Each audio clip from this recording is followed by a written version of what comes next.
This is State Representative Tom Morrison. I'm here in my district office for a summer edition of the Morrison Report.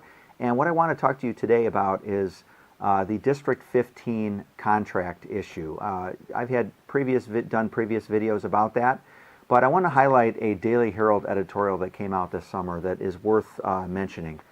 Just to recap, the District 15 School Board had approved a 10-year contract with its teachers, an unprecedented amount of time. But part of that contract included an up to 40% pay increase over the course of that 10 years. It also dramatically increased the number of sick days that a person could accrue, which would then help boost a person's pension. And it also locked in the health care costs for employees for 10 years, in which we all know, which we're facing due to Obamacare, that healthcare costs have been one of the fastest increasing budget items for us, for businesses, for individuals and families. And so to lock that in for 10 years is not good policy.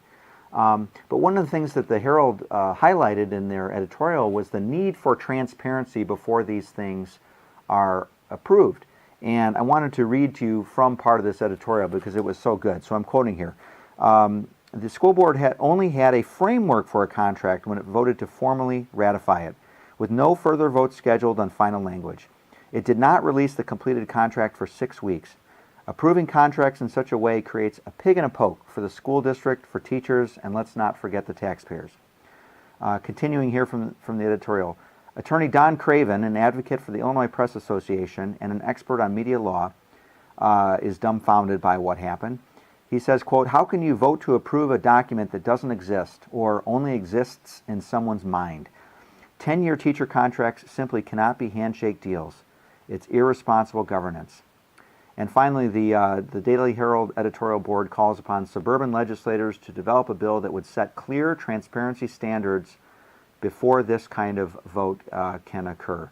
And they urged Governor Rauner to sign that. Well, I stand here as a suburban legislator, and I'm standing with one of my friends and allies, Representative Jeannie Ives from Wheaton, who has been at the forefront of this issue. You know, when the College of DuPage had its debacle with the removal of its president.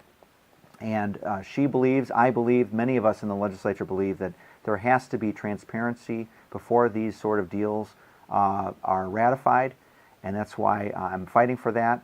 Again, I appreciate you watching. I appreciate your support. If you have any questions, give me an office call, 847-202-6584. Thanks for watching.